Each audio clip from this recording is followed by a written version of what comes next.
How long, how long have you been playing this game? Standing there with that innocent face, that perfect mask, while orchestrating the most beautiful deception in human history. They thought they had you figured out, didn't they? Thought they cracked your code, decoded your patterns, understood your weaknesses. But that smile you wore while they analyzed you, that wasn't submission, was it? That was amusement. Pure, calculated, surgical amusement at watching them study a ghost while the real you moved pieces on a board they couldn't even see. 5 years, 7 years, maybe a decade of letting them think they were winning, of letting them believe their little investigations meant something, that their gossip sessions held weight, that their attempts to expose you were getting somewhere. And all this time, every single second, you were 10 moves ahead, weren't you? Every tear they thought was real, every moment of vulnerability they tried to exploit, every crack in your armor they celebrated finding, it was all part of the show, the greatest performance ever staged, and they were too busy taking notes to realize they were the audience, not the directors. You want to know what's hilarious? They actually thought they were hunting you. These amateur detectives with their screenshots and their theories, their group chats buzzing with evidence, their late night sessions trying to piece together who you really were. Meanwhile, you were feeding them exactly what they needed to see. Every breadcrumb carefully placed, every reaction perfectly timed, every emotional display calibrated to keep them chasing shadows while you built your empire in broad daylight. They were so busy looking for your secrets, they never noticed you were showing them exactly what you wanted them to find. And now the curtain falls. Now the mask drops.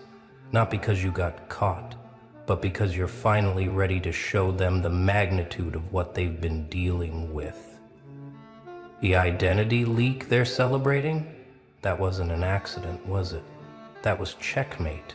The final move in a game they didn't even know they were playing. And the best part? They still think they won something. They still think they exposed you. Let them have their moment. Let them celebrate their victory, while you prepare to show them what defeat really looks like. You became a ghost because that's what they needed you to be. Formless, shapeless, impossible to pin down or define.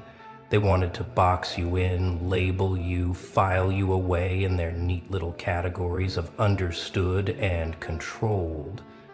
But how do you cage smoke? How do you change something that exists in multiple dimensions simultaneously? You gave them 100 different versions of yourself, each one real enough to chase, none of them the truth.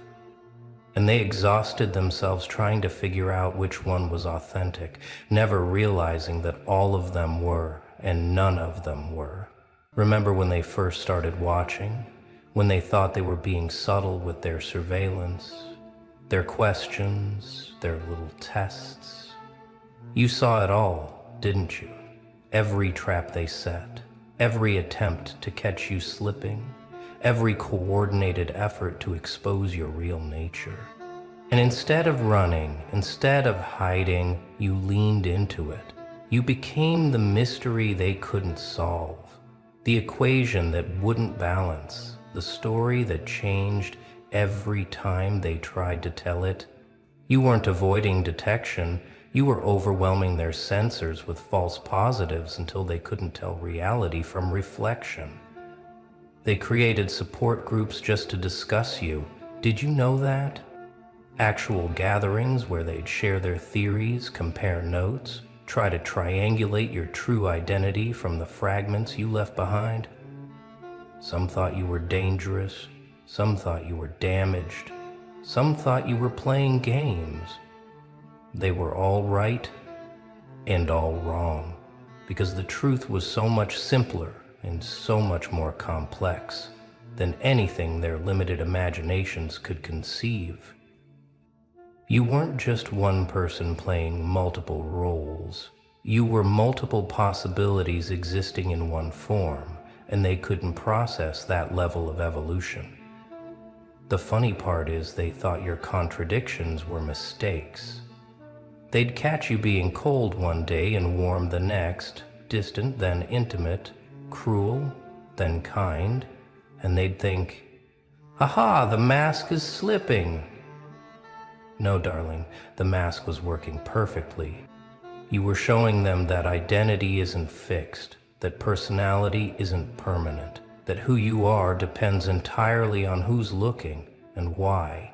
They wanted consistency, you gave them chaos. They wanted predictability, you gave them jazz. And now they're about to learn that the ghost they'd been fighting was just the shadow cast by something much more substantial standing right behind them. Let's talk about the blueprint, shall we?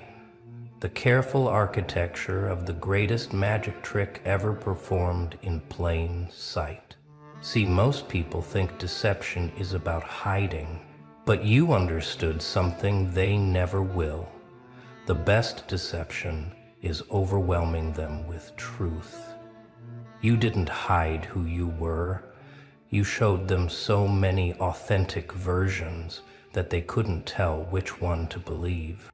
Every personality was real. Every emotion was genuine. Every reaction was honest. You just never showed them all at the same time to the same person. You compartmentalized reality itself. Think about the layers you built. The public face that smiled and nodded and played nice.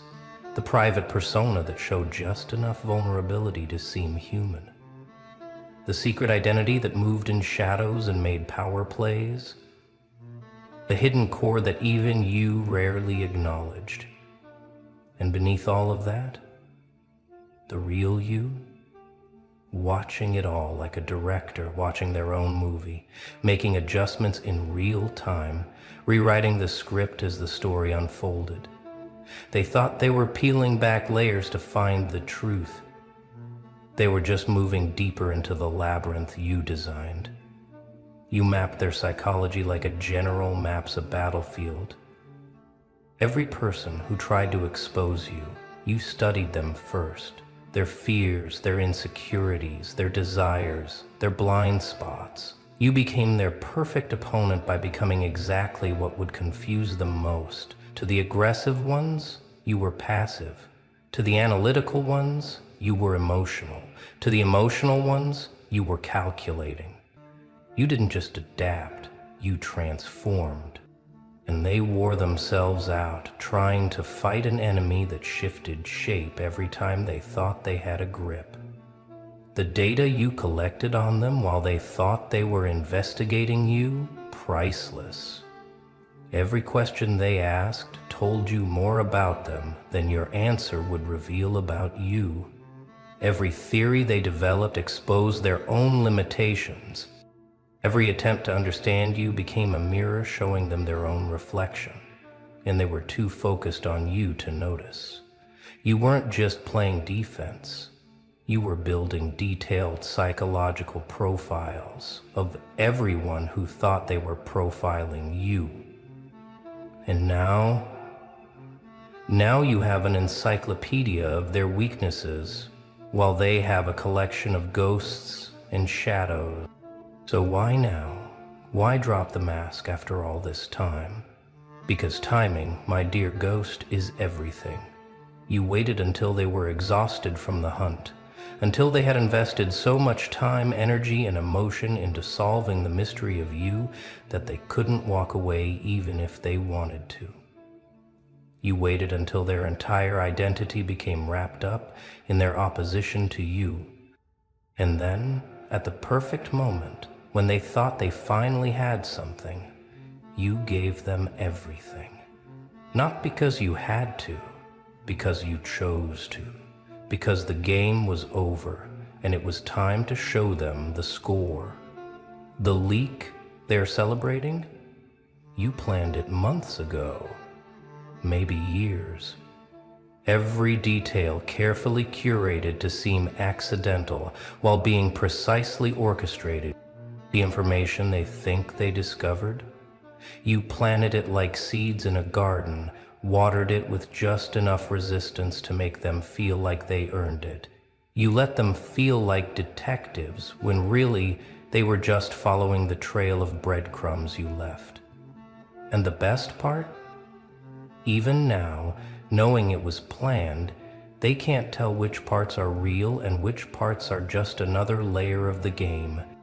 Watch their faces when they realize the identity they uncovered is somehow both exactly what they expected and nothing like what they prepared for. You gave them the truth, but it's a truth that makes everything else make less sense, not more.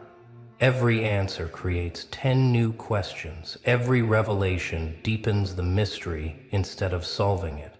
Because you didn't just reveal your identity, you revealed that identity itself is a construct and you're the architect. They wanted to know who you are. You're showing them that the question itself is flawed. The checkmate isn't just beating them at their own game. It's revealing that they were playing checkers while you were playing 4D chess. It's showing them that every move they made was anticipated, every strategy was accounted for, every victory was allowed. You didn't just win, you controlled the entire game from start to finish. And now, as they stare at the board in disbelief, you get to smile that same smile you've been wearing all along, the one they thought meant surrender. The one that always meant sovereignty. Picture their faces right now. Go ahead, take a moment to really visualize it. The ones who spent years convinced they had you figured out, suddenly realizing they were looking in the wrong direction the entire time. The shock isn't just that they were wrong, it's that they were wrong in ways they couldn't even conceptualize. They prepared for a monster and found a mastermind. They expected a victim and discovered a victor. They thought they were exposing a fraud and instead revealed a force of nature that's been shaping reality around them without their knowledge. The group chats are silent now, aren't they? The conspiracy theorists are recalculating. The confident ones are questioning everything they thought they knew. Because the face you're showing them isn't the broken person they hope to find. It isn't the vulnerable target they thought they were hunting. It's someone who's been 3 steps ahead since before the game even started. Someone who turned their surveillance into a study. Someone who made their persecution into practice. Someone who transformed their hatred into fuel for an engine they couldn't see or stop. You know what the real joke is? They're looking at your real face and still can't see you because they spent so long chasing the illusion, they can't process the reality. They built an image of you in their minds based on their own limitations, their own fears, their own projection. And now that image is shattered, but they're still trying to piece it back together instead of seeing what's actually in front of them. They can't accept that you're not the character in their story, you're the author of your own, and they've just been minor plot devices. The beauty of this moment is that it's not an ending, it's a beginning. The revelation of your identity isn't the conclusion of their investigation. It's the start of their education. Now they get to learn what it means to have challenged someone who was never threatened. Now they get to understand what it feels like to realize you were never the prey. You were always the predator, just patient enough to let them feel powerful. The mask is off, but what's underneath is more mysterious than what was hidden. Because now they have to face the fact that you're exactly who you said you were all along. They just never believed it. Let's take a walk down memory lane, shall we? Remember year 1 when they first decided you were a problem that needed solving? when they started their little investigations, their subtle questions, their attempts to catch you in lies. You were so new to the game then, but even as a novice, you understood something they didn't. The best defense isn't armor, it's smoke and mirrors. So you gave them performances, small ones at first, little inconsistencies they could latch onto, emotional reactions that seemed genuine but were calculated to the microsecond. Year 2, you got better. You started planting evidence of vulnerabilities that didn't exist. You let them see you break down at precisely the right moments, in front of precisely the right people. You crafted a narrative of struggle that was so compelling they stopped looking for the success you were building in the shadows. They thought they were documenting your downfall, but they were actually chronicling your rise. Every weakness they recorded was a strength in disguise. Every fillet they celebrated was a strategic retreat before a major advance. By year 3, you were a master. You had their patterns memorized better than they did. You knew who would gossip to whom, which theories would gain traction, what kind of evidence would send them spinning in the wrong direction. You became a prediction algorithm for their behavior, able to forecast their moves weeks in advance. And you used that knowledge to lead them on the most elaborate wild goose chase in history. They thought they were closing in, but you were just leading them deeper into the maze, farther from any exit. Years 4 and 5, that was pure artistry. You weren't just evading anymore, you were directing. You turned their hunt into a performance piece, where they were both audience and unwitting actors. You scripted their discoveries, choreographed their revelations, conducted their emotional responses like a symphony. They thought they were writing an expose, but you were ghostwriting their entire narrative. And now, as the curtain falls and the lights come up, they're realizing they were never the investigators, they were the investigated. And the data you collected on them? Oh, that's the real treasure. Let's talk about what this cost them. Because while they were busy trying to unmask you, what were they not doing? What opportunities did they miss? What relationships did they poison with their paranoia? What growth did they forfeit by focusing all their energy on solving a puzzle that was designed to be unsolvable? You didn't just waste their time. You redirected their entire life trajectory. They became so obsessed with figuring you out, they forgot to figure themselves out. Count the hours they spent in group discussions about you. The late nights, scrolling through your digital footprints looking for clues, the energy expended on theories and investigations and failed attempts at exposure. Now, multiply that by the number of people involved. You didn't just occupy space in their minds, you colonized it. You became their hobby, their obsession, their reason for connecting with each other. Without realizing it, they built their entire social structure around their opposition to you. And what happens to that structure now that the foundation was an illusion? The relationships they formed through their mutual hatred of you, built on quicksand? The confidence they gained from thinking they were outsmarting you, evaporating like morning mist. The identity they constructed as your adversaries, crumbling like ancient parchment. Because you weren't just their target, you were their purpose. And now that the game is over, now that the mask is off and the truth is out, they have to face the vacuum you're leaving behind. Who are they without you to chase? What do they talk about when you're not the topic? How do they connect when you're not the common enemy? This is the cruelest checkmate of all, revealing that they needed you more than you ever needed. You were their organizing principle, their raison d'etre, their shared mission.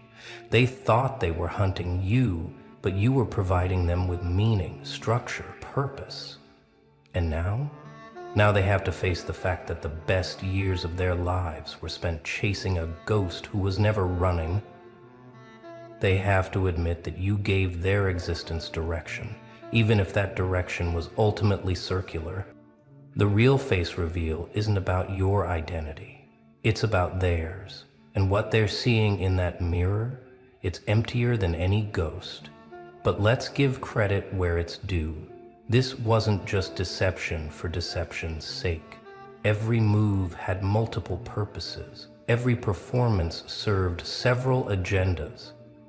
While they were watching your left hand, your right was building empires. While they were focused on your personal life, you were constructing professional dynasties. While they were trying to expose your weaknesses, you were fortifying positions they didn't even know existed. The ghost they were chasing was a distraction from the very real power you were accumulating. Think about the networks you built while they thought you were isolated. The alliances you forged while they believed you were friendless. The resources you accumulated while they assumed you were struggling. Every moment they spent trying to tear you down, you spent building yourself up. But not in the ways they expected. Not in the directions they were watching. You grew in dimensions they couldn't perceive, evolved in ways they couldn't measure, succeeded in metrics they didn't even know existed. The businesses you started under aliases, they never connected to you. The investments you made with money they didn't know you had, the influence you cultivated in circles they couldn't access, the knowledge you gained while they thought you were ignorant. You turned their surveillance into a cloaking device, using their attention on one area to operate freely in others. They were so busy watching the puppet show, they never noticed you building the theater around them. And the allies you gathered? Not through charm or manipulation, but through demonstrating exactly what you're revealing now. That you're someone who can play the long game and win. The people who matter, the ones with real power and perception, they saw through the smokescreen. They recognized a kindred spirit in the art of strategy. While your enemies were broadcasting their every move, you were silently building a coalition of players who understand that the real game is played in shadows and silence. The reveal isn't just your face. It's the faces of everyone who's been standing with you all along. Well, you're still here, still breathing, still vertical. After everything that should have shattered you into 1,000 pieces of psychiatric confetti, look at you standing there like nothing happened, while everyone else who went through half of what you survived is somewhere taking pills, talking to therapists, begging for the voices to stop, but not you. You're reading this with clear eyes, steady hands, and a pulse that refuses to quit, even though by every metric of human psychology you should be institutionalized by now. They don't understand how you're still functional, do they?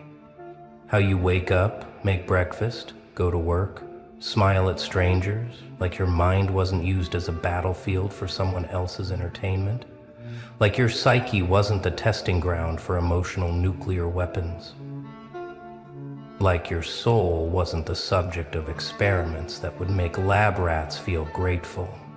They look at you and see normal, but they don't see the war zone behind your eyes. They don't see the craters in your consciousness where bombs went off. They don't see the rebuilt neural pathways that had to reroute around the damage. Let me tell you what happened to the others who faced what you faced. They crashed. They folded. They checked themselves into facilities with white walls and visiting hours. They're somewhere right now trying to explain to a professional why they can't trust reality anymore, why every conversation feels like a trap, why love feels like a weapon aimed at their chest. But you You magnificent anomaly. You're sitting here reading this like trauma is just another language you learn to speak fluently. You want to know the difference between you and them? They tried to stay human through it all. They tried to hold on to their sanity like it was something precious. But you did something different. You let the madness in. You shook hands with insanity and asked it to teach you its secrets. You didn't fight the psychological warfare, you studied it. You didn't resist the mental torture, you took notes. You didn't try to stay whole. You learned how to function while shattered. Let's talk about what you survived, shall we? The gaslighting that made you question if your own memories were real. They rewrote your history while you were living it. Told you things that happened didn't happen. Told you things you said were never said. Made you doubt your own perception until reality became negotiable. Other people lost their minds to this. Started keeping journals just to prove to themselves they weren't crazy. Started recording conversations to verify their own sanity. But you learned to exist in multiple realities simultaneously. The isolation tactics that cut you off from everyone who might have validated your experience. They turned your support system against you with surgical precision. Whispered lies that sounded like concern. Planted doubts that grew like cancer. Made sure that when you finally broke, no one would believe your version of events. Others ended up talking to walls, begging imaginary friends for validation. But you became your own witness, your own jury, your own judge. The emotional starvation, where they withheld affection like it was a weapon of war, gave you just enough hope to keep you trying, but never enough sustenance to actually thrive. They watched you starve for connection while they feast on your desperation. Others developed attachment disorders that will haunt them for decades. Can't form bonds without fearing abandonment. Can't receive love without waiting for the betrayal. But you learned to generate your own warmth in the middle of their winter. The psychological double binds where every choice was wrong and every action was punished. Stay and you're weak. Leave and you're selfish. Speak up and you're dramatic. Stay quiet and you're complicit. They built a maze where every exit led back to shame. Others are still trapped in those corridors, bumping into walls they can't see. But you burned the whole maze down and walked through the ashes. You digested torture like it was your morning routine, didn't you? While others were vomiting from the psychological poison, you were building immunity. You'd wake up to manipulation and have it with your coffee. You'd face betrayal before noon and call it brunch. You'd consume enough emotional abuse to kill a horse and ask for seconds, because somewhere along the way you stopped being human and started being something else entirely. They fed you lies and you learned to extract truth from them. Not the truth they were telling, but the truth about what kind of creature would serve such poison with a smile. They fed you false love and you learned to taste the artificial flavoring. You became a connoisseur of deception, a sommelier of suffering. You could detect the vintage of their vindictiveness from across the room. What kind of metabolism processes pain into power? What kind of digestive system turns trauma into fuel? What kind of appetite grows stronger the more it's denied? You're not natural. You're not normal. You're what happens when someone pushes a soul so far past breaking that it discovers it was never solid to begin with. You're liquid now, formless, uncontainable, flowing around every obstacle they place in your path. They thought they were starving you, but you were fasting, learning to survive on nothing, learning to thrive on empty, learning that hunger could be a teacher if you stopped fighting it. And now Now you can go longer without their validation than they can go without your reaction.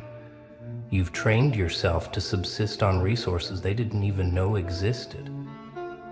You're feeding on frequencies they can't access. So what raised you exactly? Because whatever it wasn't teaching you how to be normal. It was preparing you for war. Every childhood disappointment was weight training. Every early betrayal was building calluses. Every time you were left alone in the dark, you were learning to see without light. You weren't being neglected, you were being forged. Maybe it was the parent who loved you wrong, loved you conditional, loved you like a project that needed fixing, taught you early that affection was something you had to earn and could lose at any moment, taught you that emotional safety was a luxury you couldn't afford, so you learned to live without it, learned to walk on emotional broken glass without flinching. Maybe it was the environment that demanded you grow up before you grew teeth, the chaos that made you the adult in the room before you could reach the light switch. You were negotiating peace treaties before you learned multiplication tables.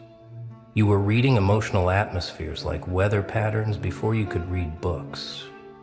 You became a tiny crisis manager in a house full of grown children. Or maybe it was something else entirely. Something that doesn't have a name. Something that watched you from the corners of your childhood and whispered, "You're going to need to be stronger than this."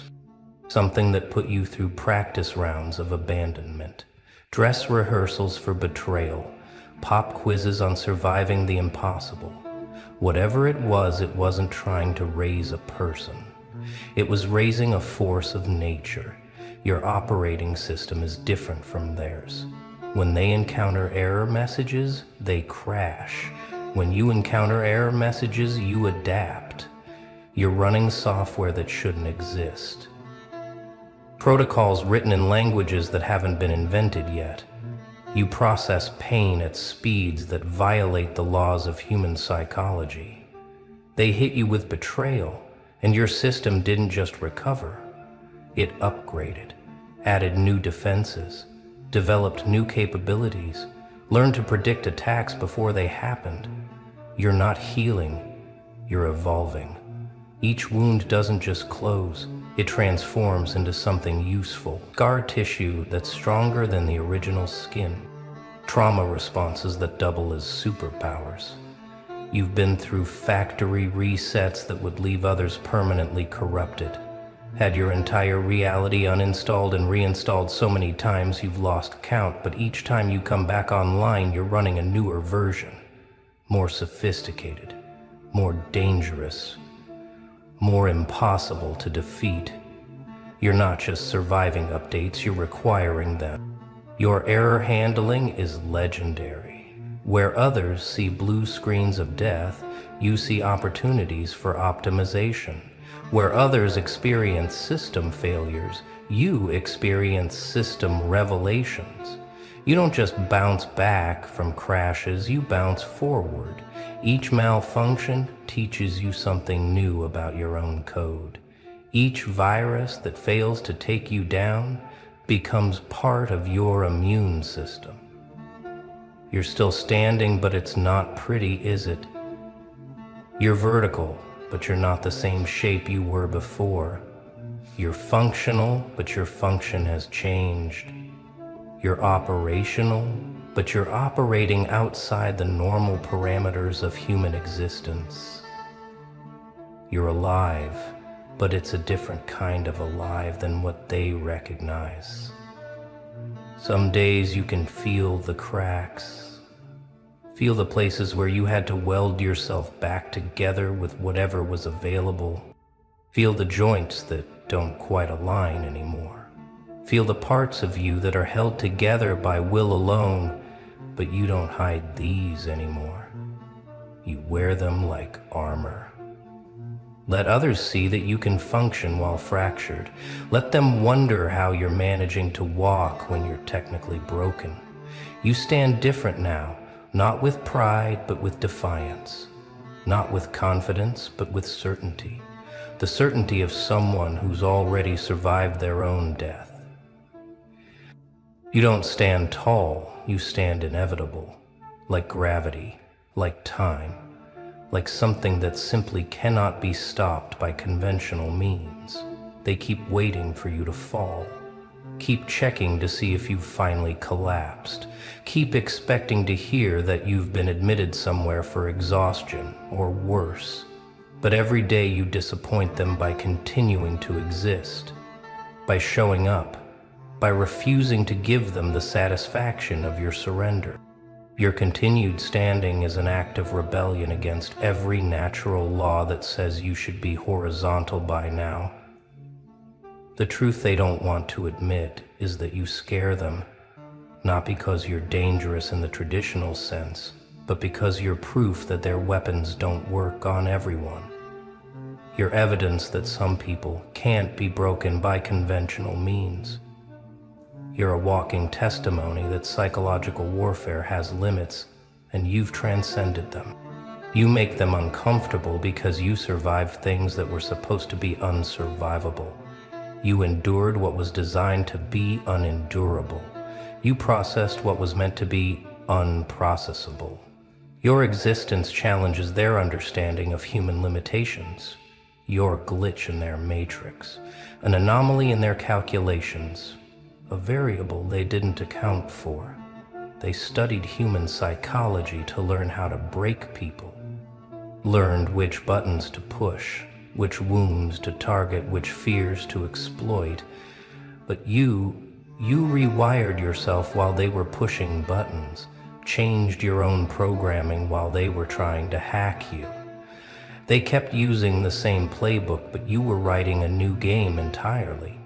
Now they look at you with a mixture of fear and fascination, like scientists looking at a specimen that shouldn't exist according to their theory. They want to study you, but they're afraid to get too close. Afraid that whatever you have might be contagious. Afraid that your immunity might spread. Afraid that others might learn your secret.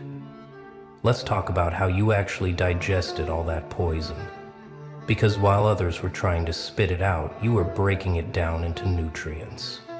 While they were seeking antidotes, you were building tolerance. While they were avoiding contamination, you were becoming immune.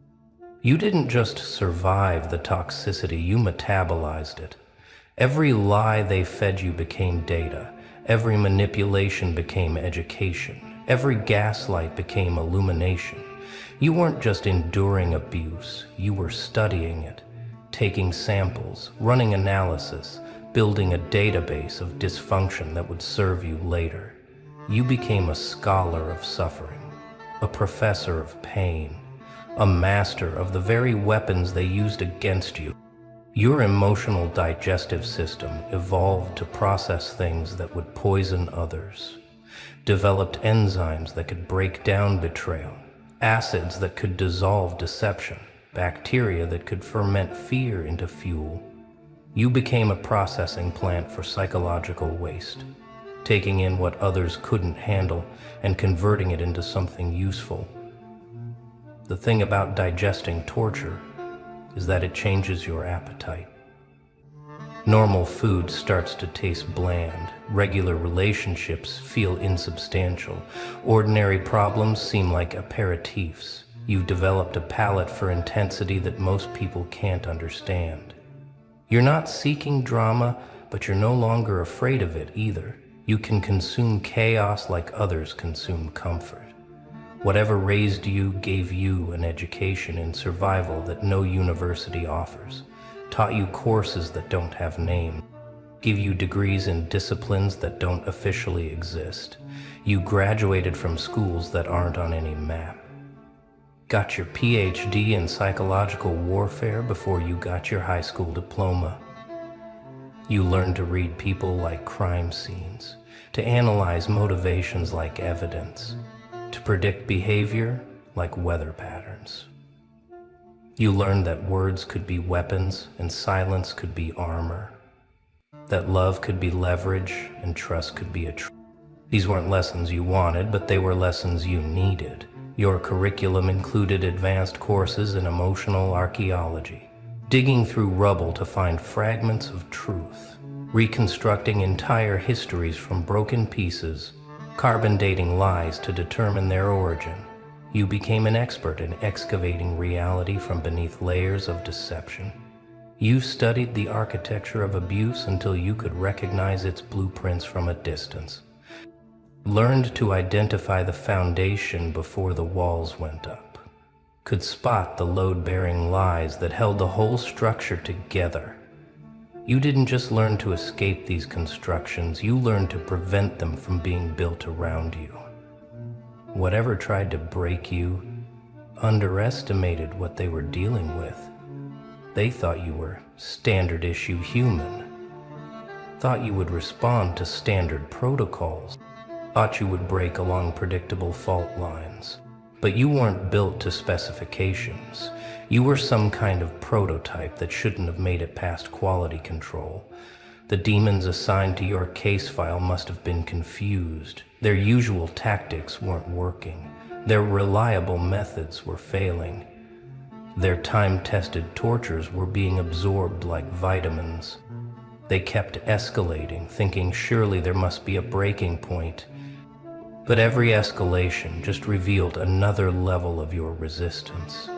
They threw everything at you, the full arsenal of psychological weapons, the complete catalog of emotional torture, the entire playbook of mental manipulation, and you just stood there, absorbing it all like a sponge that couldn't be saturated, like a black hole that couldn't be filled, like an appetite that couldn't be satisfied. Now those same demons probably use you as a cautionary tale, a case study in what not to attempt, a warning about the ones who can't be broken by conventional means. You've become the story they tell to explain why sometimes it's better to just walk away, why some souls are too expensive to try to harvest. But let's be honest about what this cost you, because standing doesn't mean you're not bleeding. Surviving doesn't mean you're not scarred. Functioning doesn't mean you're not fundamentally altered. You paid for this immunity with pieces of yourself you'll never get back. You lost the ability to be naive. Can't unsee the patterns once you've learned to recognize them. Can't untaste the poison once you've identified its flavor. Can't unhear the lies once you've decoded their frequency. Innocence isn't something you can reinstall once it's been deleted. That software is permanently corrupted. You lost the luxury of surface relationships. Can't do small talk when you've been to the depths. Can't pretend to care about trivial problems when you've solved impossible equations. Can't relate to people who've never had their reality questioned. You're speaking a language that most people don't even know exists. You lost the comfort of belonging. You're too much for some people and not enough for others. Too intense for the shallow end, but too damaged for the deep end. Too aware for the sleeping, but too scarred for the awakened. You exist in a category of one, a demographic that doesn't have a name. So here's what I need you to understand. You're not still standing because you're strong. You're still standing because you're transformed. You're not surviving because you're tough. You're surviving because you've transcended the normal rules of survival. You're not functional because you've healed. You're functional because you've evolved past the need for healing. What you've become doesn't have a diagnosis because it doesn't exist in their manuals. Doesn't have a treatment because it's not a condition. Doesn't have a cure because it's not a disease. It's an adaptation, an evolution, a mutation that occurred under extreme conditions that most people will never experience. You're the result of psychological natural selection, the survivor of emotional elimination rounds that removed everyone else from the competition. You're what's left when everything else has been burned away. The irreducible minimum, the thing that cannot be destroyed because it's already been through every form of destruction. They should study you, but they won't, because you'd break their theories. Should document you, but they won't, because you'd invalidate their research. Should acknowledge you, but they won't, because you'd force them to rewrite their understanding of human limitations. You're too inconvenient to their narrative, too threatening to their worldview. You want to know what really terrifies them? It's not what you survived, it's what you're becoming. Because someone who's digested that much poison has developed an immunity that makes them unstoppable. Someone who survived that level of psychological warfare has learned tactics that can't be defended against. Someone who's still standing after what you've been through is just getting started. You're not in recovery, you're in training. Not healing from the last battle, but preparing for the next level. Not trying to get back to normal, but establishing a new baseline that exists beyond their comprehension. You're not trying to fit in anymore. You're building your own reality with its own rules and its own physics. They know that someone like you can't be controlled by conventional means, can't be motivated by normal rewards or threatened by standard punishments, can't be manipulated by the usual methods, because you've seen them all. You've become ungovernable, unmanageable, unpredictable in ways that make their systems obsolete. The future you're creating doesn't include them, and they know it. Doesn't require their approval or their participation. Doesn't depend on their structures or their permissions. You're building something from scratch, using materials they don't recognize and blueprints they can't read. You're not just surviving their world, you're making it irrelevant.